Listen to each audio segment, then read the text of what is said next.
الحمدلله وحده و الصلاة و السلام علی نبی بعده. اما بعد امروز شروع میکنیم در سرلوحه کتاب که از فقه اکبر امام ابو حنیفه رحمت الله علیه و وصیت نامه امام ابو حنیفه رحمت الله علیه که است به شما بیان میکنیم.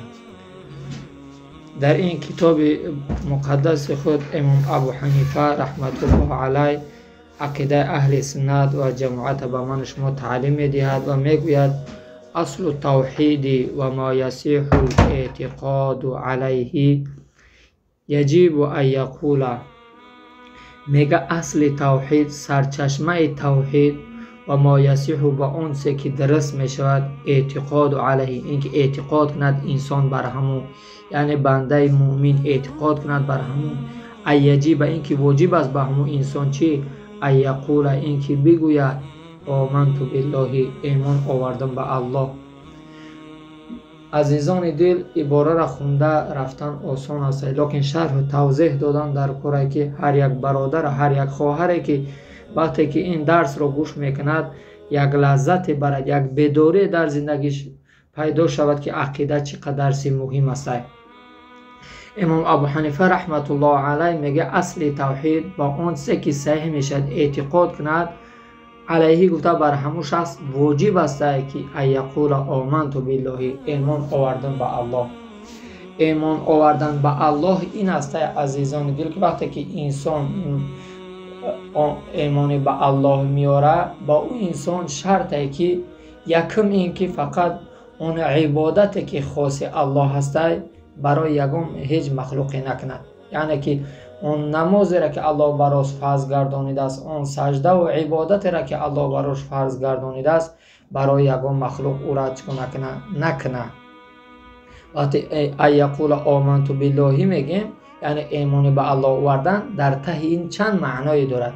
یک معناش این است که اون عبادتی را که برای الله میکنی برای یگم مخلوق نکنی و اون اسما و صفاتی که خاصه الله هست او را برای یگان مخلوق نسبت ندهیم و دیم که هر قربانی و نظری که میکنیم او را خالصانه از برای که کنیم، از برای الله کنیم. و دیگر اینکه بهترین قانون، بهترین بگیم که نجاتی که برای بشریت هست، قانونی که در دنیا هست قانون الله هست، باید بنده مؤمن اعتقاد داشته باشد. یعنی یکم عبادت فقط از برای الله باشد، یعنی خاص برای ذات الله باشد، برای یگان مخلوق او را نکنیم. در اسما و صفات الله هیچ کس شریک نیاریم. و دیگر اینکه عبادتی که به مثل قربانی هست یا نظر هست اونها را از برای الله کنیم. و دیگر اینکه بهترین قانون در روی دنیا برای نجات بشریت قانون الله هست. این را هر یک من شما باید بدونیم.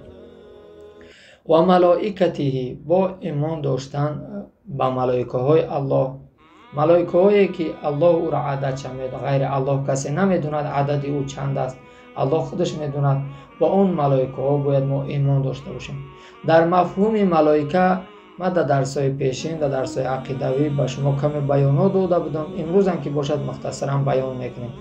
ملائکه ها از روشنایی الله اونها را آفریده است، از نور آفریده است. اونها مرد زن نیستند، اونها به مثل بشریت هم خوابگی نمیکنند، اونها نمیخورند، خواب نمیکنند. از اینها چی هستند؟ منزه هستند. اونها را الله به هر کاری که موظف کردگی همون کار انجام میدن. اونها سرکشی نمیکنند، گناه نمیکنند. اویش برای مرگ انسانیت است، اویش برای رزق رسانی بنده ها است، اویش برای محافظت انسان ها است. به هر کاری که الله موظف شو کرده است اونها انجام میدهند.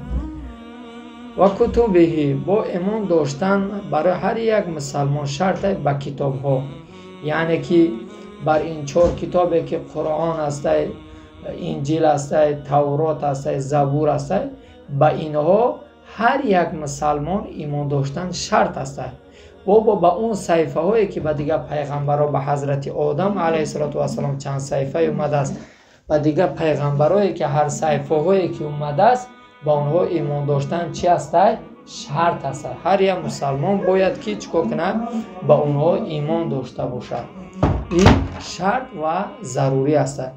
یعنی نکند که بگیم که خریستیان ها یا بگیم نصرانی ها پیغمبر ما را قبول ندارن، قرآن ما را قبول ندارن، ما کتاب او را قبول نمیکنیم، این خطا است.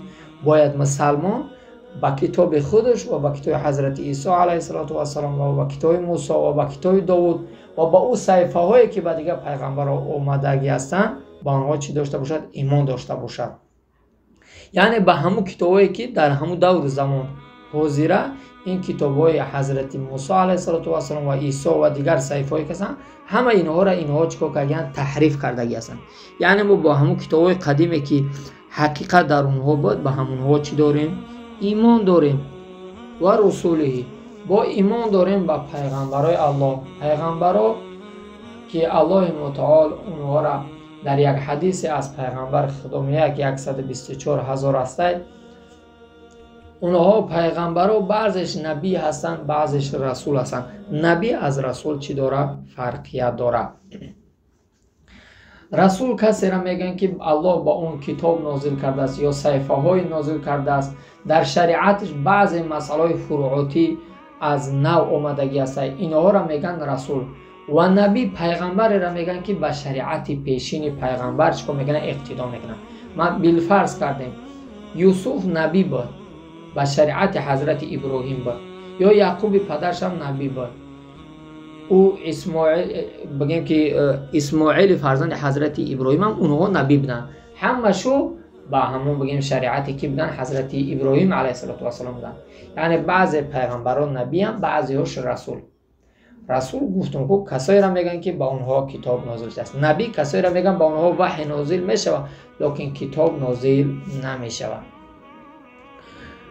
انشالله فکر میکنم که درس امروزه را به همینجا به انجام بدیم تا که ملال نشود. الله متعال همه من شما را در این درس ها موفق بگرداند. بنده اگر رفته و به جای را که اشتباه کرده باشیم از شما معذرت خواهی میکنیم تا درس های دیگر در حفظ امان الله مهربان باشید. السلام علیکم و رحمت الله و برکاته.